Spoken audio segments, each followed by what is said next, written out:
All right, y'all. It is November, and I don't have a whole lot of other stuff to talk about. Focus has really been on H&S closing out the year strong, and it's been pretty incredible seeing so many new customers and so many messages and comments, and people just really loving what we're doing. That's always such a good feeling. And we're going to keep it up as best we can through the end of the year and, a little longer at least. So we have a really interesting table this month. We have 2 coffees from the same station, produced by the same producers with 2 different processes. And then something completely wild and totally different to finish with. So we're just going to jump right in. And we have our order here set in terms of how we drop our bags. So the Roaster's Choice bag number 1, Roaster's Choice bag number 2, and then something else. And we're going to start drinking in the middle here because I like to start with wash coffees when I can.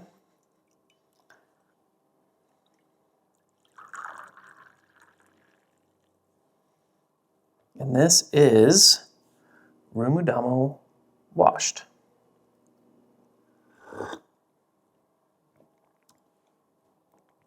And it's so lovely.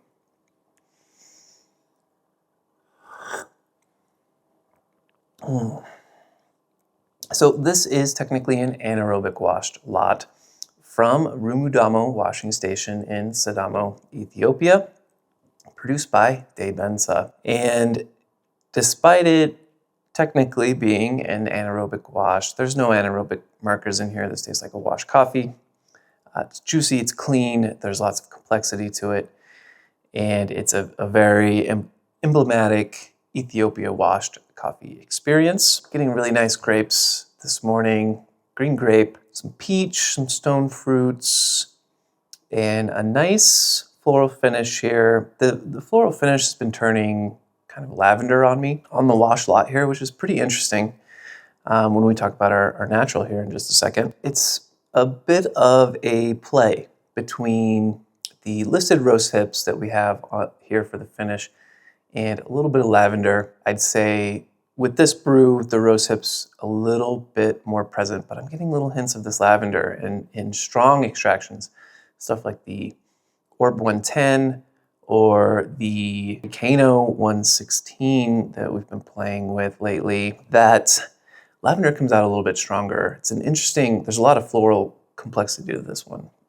which makes it wonderful, really nice. Really juicy up front, really clean. Green grape and tangerine. The official notes are green grape, tangerine, and rose hips. But I'm getting peach, I'm getting a lot of stone fruits, I'm getting that lavender that I was just talking about. There's a lot going on. It's really lovely. It's a beautiful cup. bday, they're some of the best producers in all of Ethiopia. And also by bday, let's move on then to our other coffee. This is officially our first release. We're gonna sip it second.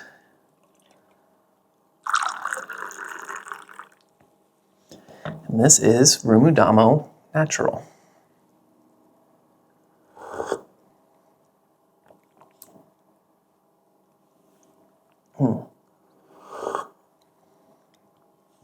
Also from the Rumudamo Washing Station, also produced by bday, and this is a classic natural process, and very, very much a classic natural process. This is kind of everything that you think about when you think about an Ethiopia natural, especially in the last 4 or 5 years, where natural processing has become more consistent, I'll say. There's not as many wild, over-fermented flavors in naturals as much these years. You can get them in your grade 3s, grade 4s coming out of Ethiopia, but grade 1s like this are going to offer a lot cleaner presence. Despite that, I'll say we do also have the funk marker, funk level 1 for natural funk on this. It's just got that big sweetness, really dark fruits, verging on an overripe fruit, almost, I would say, not quite, but almost there. And a really big, sweet presence, a big finish, very lingering, very sugary. So darker fruits, we wanted to make sure to emphasize darker fruits, cooked fruits, fruits with a lot more concentrated sugar content in them. It's not as bright of a cup or with as much acidity. It's in there, but it's not like our washed variant here. And then lavender into the finish, a pretty classic to me Ethiopia natural note, nicely floral. I'd say it's in there for sure. It's just that nice purple flower. It's so sweet and it sticks with you. It's so comfortable. This is a really nice like fall winter coffee, just really lovely. And so now to kind of talk about similarities and differences between these two, I'm going to jump back over to the washed lot. This is so much fun, right? You have coffee. It's the same farmers that are putting these coffees, growing these coffees, putting them together. 74112 field blends. They're going to the same station. They're picking and choosing certain amounts for this anaerobic washed process versus this natural process. And the similarities are there. It's really interesting. The grape tartaric acidity is definitely present in both of these. And I think that the difference between the green grape on the wash lot and the grape candy on the natural lot is so interesting because again, that tartaric acidity is there, but over here it's so bright and kind of tart and it's more acidic, whereas over here it's a lot sweeter, it's a lot darker, it's a lot more sugary. And that's such a cool kind of similarity and contrast that's together between these two lots. Moving on from that, I'd say the finish, also the floral character and the complexity between these two, there's a lot of interesting similarities and yet again differences.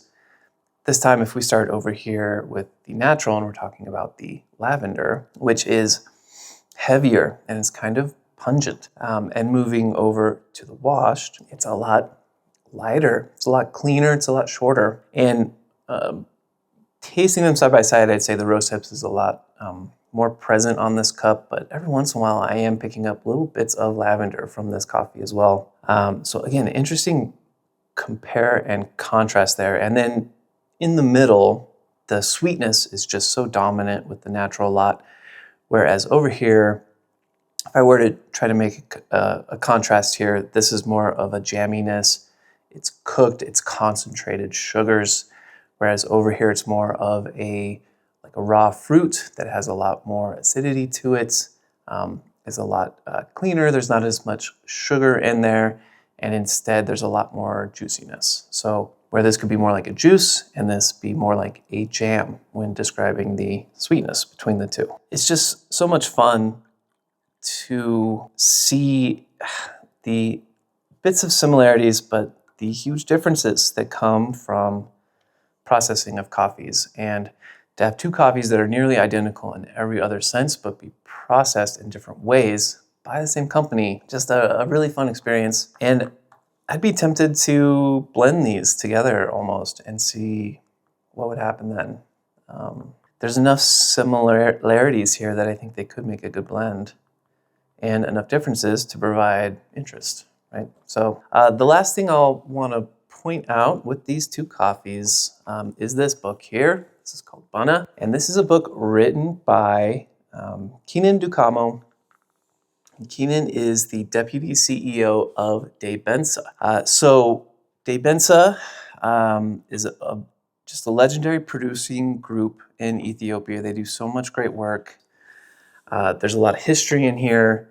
There is a lot of traditional Ethiopian coffee brewing, coffee techniques, processing through the years, the impact of colonialization in Ethiopia, and a lot of interesting, more modern looks at what they're doing now and how they are changing what they're doing in terms of processing to meet the demands of customers and roasters like myself who are always searching for that very best cup. So Highly recommend this Bunna. I checked and I believe it's still available.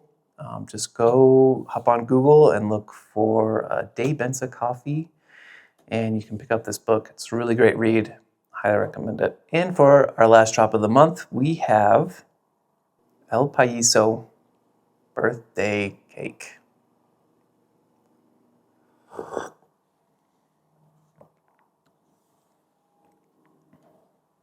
And indeed, we've put a funk marker on this, funk level 3, something else entirely. And to explain the funk system now for 2025, this is something that we've been sort of refining, thinking about, making changes to the definitions of. And so funk level 1, natural funk. Natural processed coffees by and large, or coffees that show kind of that overripe fruitness, or a little bit of a earthy body sometimes that's carried out by a processing technique. Funk level 2 is unnatural funk, and that's a lot of your anaerobics, not always, but a lot of anaerobics, boozier, heavier flavors, more fermented flavors, some of the weirder ferments, the soy sauces, the gochujangs, the breads, the cheeses, stuff like that. And then we have funk level 3, which is not on the same scale. So this isn't an extension of level 1 and level 2. It's just something different, something that the processing has caused something otherworldly, unique, interesting in the cup. And that's what we have for us today with this coffee from Diego Bermudez at El Paraiso. And Diego always at it. This coffee is pretty famous. This particular process carried out here, you have seen it elsewhere from other roasters like DAC with their Milky Cake or September with their buttercream. But as far as I know, those lots were Castillos, and the yeast that was used in the processing of those lots was different from what we have here. This is a pink Bourbon variety, and this is using a tropical yeast for the yeast step in the process, which yields a little more tropical fruit coming out from this otherwise extremely cakey, milky, whipped cream, kind of tactile, sweet cup that is just something else entirely. So on the bag for this one, we've got birthday cake, cardamom whipped cream, and baked pear. So let's go through that. Birthday cake. So I am specifically thinking about the funfetti birthday cake, the cake that has those little like sugary bits of color inside. And if you were to think about those sugary bits as being tropical fruit-like in nature, having a tropical fruit note to them, any of several different kinds that kind of surprise you as you are biting down on a very spongy, kind of a little bit of a vanilla-like cake. That's kind of the experience here. And with a very sweet, sugary, little bit of a spicy whipped cream frosting, let's say, right? So a very interesting sounding cake. And I gotta say, I think it's really kind of all in here. And there's a little bit more as well. The tactile mouthfeel of this coffee is just, it's unique. There's nothing else really like it out there, I think. Even amongst some of the weirder processes that H&S has put out and the way that we treat those kinds of coffees. Can't say I've really come across something with this kind of a mouthfeel to it that also is just so sweet and so clean, and then has that punctuating like tropical fruit vibe to it. It's milky and it's cakey. It's just so interesting. It's so much fun. Cardamom whipped cream, I think that's a great note. Really describes what's going on here. I would say some other warming spices are in this coffee. If you want them to be, if you're looking for them, I would think about anise, star anise, not nearly that potent. I'd almost also want to think of a licorice root or clove, but again, not really that strong. Those are very, very strong spice notes. I would say these are well toned down. Cardamom's a really nice one to represent all that. And then, yeah, little punctuating tropical fruits. I've got baked pear on here. I think that's kind of a nice analog for what I'm tasting because it's not super present in the cup. It just kind of pops up every once in a while. So baked pear kind of a softer fruit to be looking out for. But depending on how you brew this coffee, you're going to get more punctuating tropical fruits coming out of it as well. And the last thing I've got for this one, with all of these coffees that I bring in from Diego, from Nestor Lasso, and a few other producers, the really wild ones, right? The ones that earn that Funk 3 badge, the ones that have become so famous, the pizza coffee that we see everywhere now, lots of other roasters promoting as pizza coffee, the Negroni, gochujang coffee, stuff like that. I love seeing the possibilities in coffees like these. But in terms of sessionability of these coffees, I'd say they're not really bags that I'm going for every day. They're fun and they're novel and they can be very, very interesting. And some of them I definitely do enjoy the whole bag of.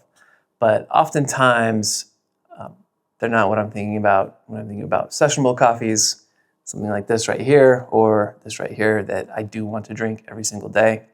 But this one's been the exception. I have reached for this bag every single day because it's so much fun, number one. Number two, it is so sweet. It's just decadently sweet. And it's, I get made fun of for saying this a lot, but it's a clean cup. This is not a funky cup like even this one is. Yeah, I think this is obviously a natural processed coffee when you sip it and it's got those markers in it. This one is almost a little bit cleaner than that, but it's so different. So we have to be able to denote that somehow. That's why we put the level 3 on there. Again, it's not a scale, it's something else entirely. So it's just such a fun cup. I reach for it every day. I want to try it all different ways. I've been enjoying it so much. It's just a great coffee. It's really going to be, I think, maybe one of a lot of people's favorite coffees once they start really digging into it, and dialing it in and enjoying it. Rest and brewing. So I wanted to brew both these coffees the exact same way today so that I could get the best compare and contrast out of them. And they're both really nice. I'd also say that in terms of rest, they probably are going to come up about the same time. 20 to 30 days, I'd say. They're both ultralights. The washed might want just a touch more rest than the natural, just owing to the fact naturals tend to show themselves pretty quickly, and there's a lot of strong flavors in there. If you're looking for more delicate and complex flavors to emerge, a little more rest on the washed. This morning I brewed both of them with the Gabby Gentle recipe. That is a 1 to 17 recipe, and they both taste great.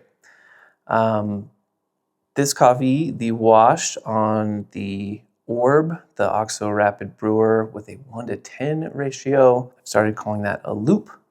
I've heard people call it long soup, so let's make that one word for some reason and call it a loop.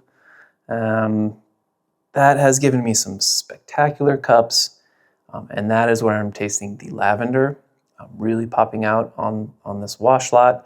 I reckon espressos are going to similarly act the same way or similar way and give you a lot of interesting floral character there. On the natural again, I would say 117s and under, higher TDS, lower extraction brews are going to be best.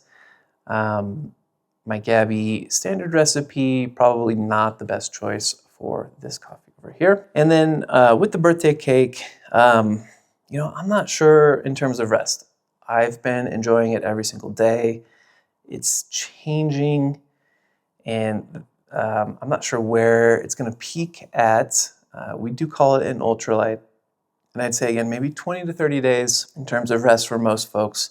For the brew today, I did a Grecano brew with a Sybarist fast filter, a 1 to 16 ratio, a fairly standard brew, but very, very fast because of these Sybarist fast filters.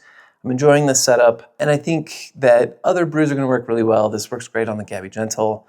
The Orb 110 has also been really fun. I think there could be a chance of it being a little overwhelming, maybe a little too cloying with the sweetness if you're doing OXO Rapid brews at 110, or if you're doing soup shots. But I don't know, maybe that's fun too. I am enjoying it, I think, the most here in this like 1 to 16 range, with the 110s being just a little too intense for even me. We also redropped our Space Jam this month. We got that back to where we usually have it, which is the Kenya and the Ethiopia natural blend together. That's a celebration of the 2 seasons. And then we dropped our holiday blend, Cranberry. It's a little more of a light medium roast. There's going to be some brown sugar in there. There is some of our Kenyans in there to give some of that cranberry tartness, and then some heavier beans with heavier sweetness and body to balance that out, make them real pleasing and warming. Really happy with it. It's tasting great. So in all, we actually have 5 coffees for the month. Probably no videos on those other 2. If we do, they'll be super short. All right, that's it. Enjoy the upcoming holiday season. Enjoy maybe the winter if it's ever going to come. Beautiful sunny day today. Who knows? We're looking at December drops right now. I've just started profiling those, and they're going to be extra nice. Okay, till next time, happy sipping. That was too quiet.